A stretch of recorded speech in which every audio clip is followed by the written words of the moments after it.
Bismillahirrahmanirrahim. Assalamualaikum warahmatullahi wabarakatuh. Halo teman-teman, kembali lagi di MKD Tujuh Channel, di mana channel yang selalu menyajikan kisah nyata, cerita misteri, cerita mistis, cerita horor, cerita mitos, dan cerita tentang legenda ya teman-teman. Teman-teman dimanapun kalian berada, semoga kalian dalam keadaan sehat walafiat, tak kurang satu apapun, dan semoga senantiasa dijauhkan dari segala bentuk mara bahaya, kejahatan setan, jin, dan manusia, dan semoga senantiasa dimudahkan dalam setiap urusannya. Amin ya rabbal alamin. Teman-teman, di kesempatan kali ini kembali lagi saya mau berbagi sebuah cerita, yaitu cerita legenda tentang naga bumi ya teman-teman. Ucapan seseorang yang bersih hati dan pikirannya memang kadang bisa menjadi sebuah kenyataan.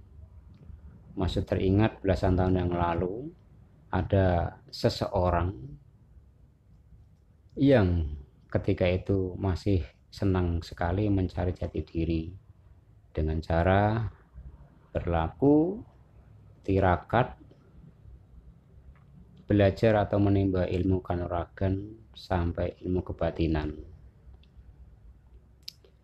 Dan orang itu saya tidak berani nyebut namanya ya teman-teman ya.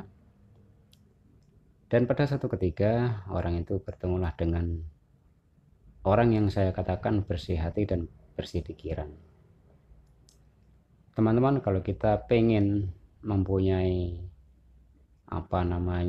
hati yang bersih, pikiran yang bersih, kita harus sering-sering bangun tengah malam. Ya nggak cuman bangun tengah malam doang ya teman-teman ya.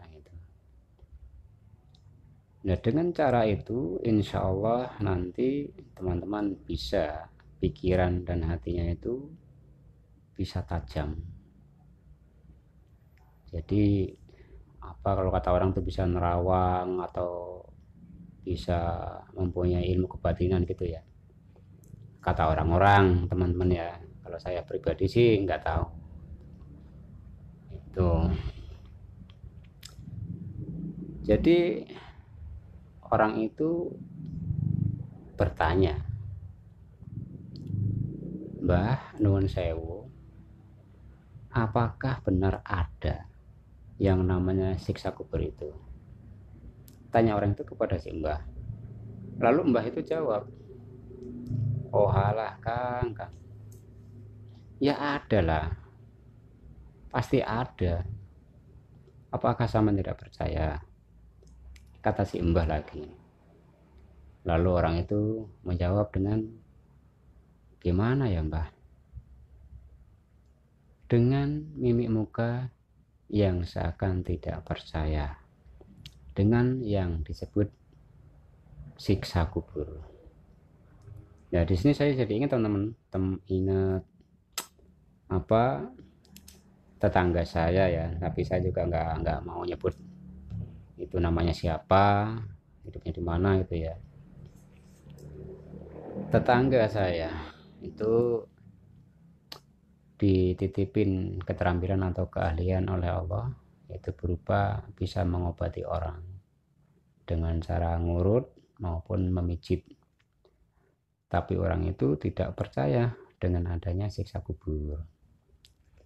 Dan orang itu pernah berbicara langsung dengan saya mengenai siksa kubur, dan dia tidak percaya. Lalu saya melontarkan pertanyaan kepada tetangga saya ini, kalau sampean tidak percaya dengan adanya siksa kubur, kalau saya pribadi kalau sampean pengen bukti terhadap saya nggak bisa. Tapi kalau menurut saya pribadi, apa yang terjadi di alam kubur itu seperti gini ya. Ini contoh yang gampang saja ya. Saya cerita dengan orang itu gitu, tetangga saya, bukan orang yang berlaku tirakat itu, bukan teman-teman ya. Seandainya gini, sampean tidur di dekat saya, tidur pules, terus saya melek sambil merokok maupun sambil apapun lah, yang pasti saya tidak tidur. Terus sampai di dalam tidur Anda mimpi. Nah, mimpi digebukin orang maupun mimpi digigit ular.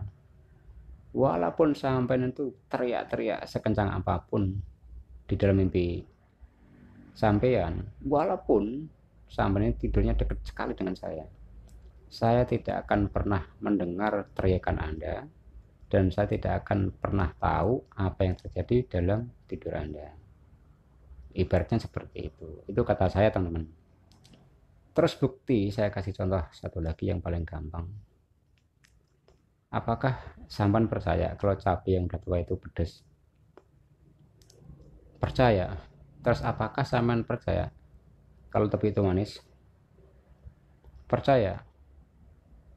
Terus bentuk dan wujudnya pedas dan manis itu seperti apa sih?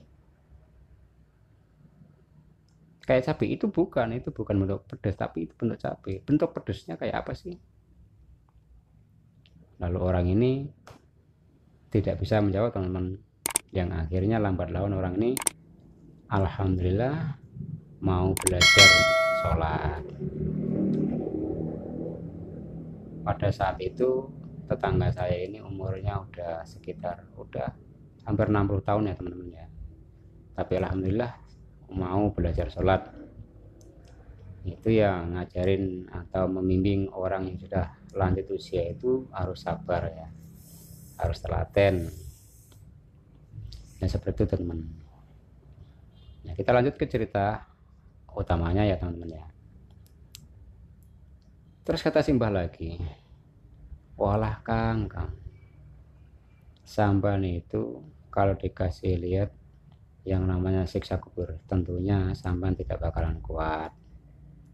Saya pribadi, kata Simbah, kalau disuruh milih, mendingan saya suruh milih nggak lihat daripada dikasih lihat, daripada suruh milih lihat.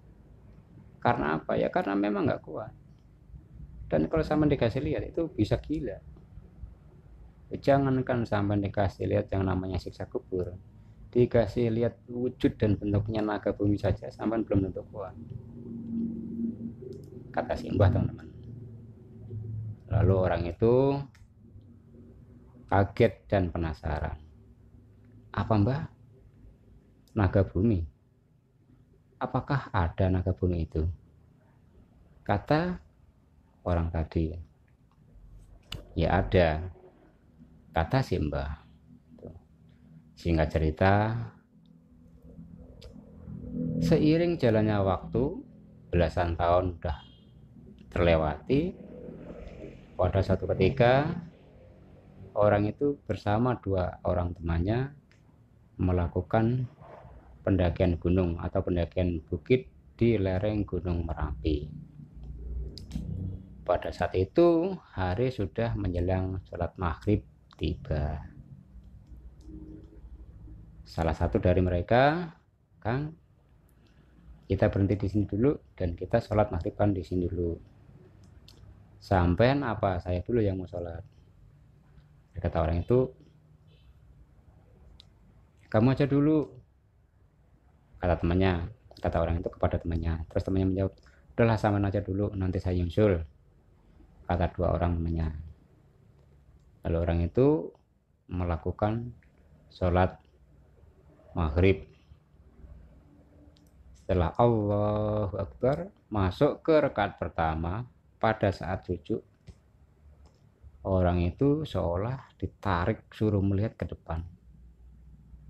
Betapa kagetnya orang itu, ternyata tiba-tiba di depan orang itu sekitar kurang lebih 5 meter itu ada sosok kepala naga yang super besar dan berwarna kuning keemasan, teman-teman. Sangat berkilauan. Jadi kuning emasnya itu ya cahayanya. Betapa kagetnya orang itu. Namun hebatnya orang ini, dia tetap khusyuk dalam sholatnya dan tetap melanjutkan sholatnya sambil berpasrah diri kepada Allah Subhanahu wa Ta'ala. Dan orang itu dikasih lihat yang namanya naga sebesar itu dan warnanya kuning emas tuh, matanya tajam seperti itu mata naga, itu menurut orang itu sekitar kurang lebih 10 menit saat rakaat pertama saja. Dan pada saat itu dua orang temannya tidak jadi mencari kayu bakar untuk api unggun malam karena cuaca tiba-tiba mendung dan gerimis.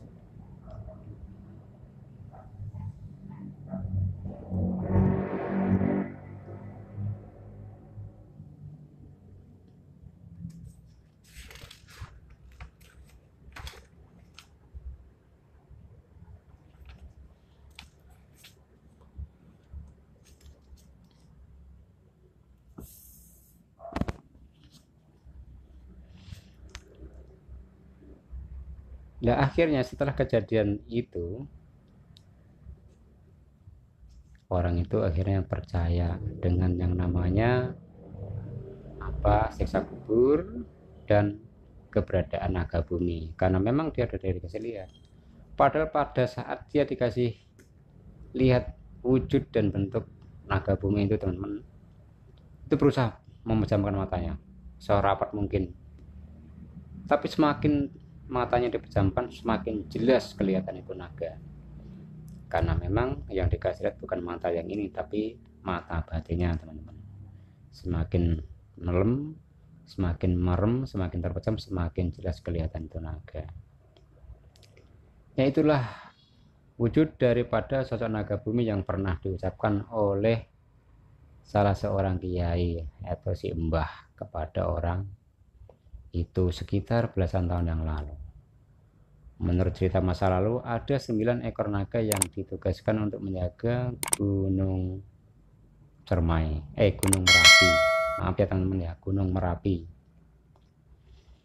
Salah satunya adalah Bathara Guru atau naga bumi atau Eyang Antaboga.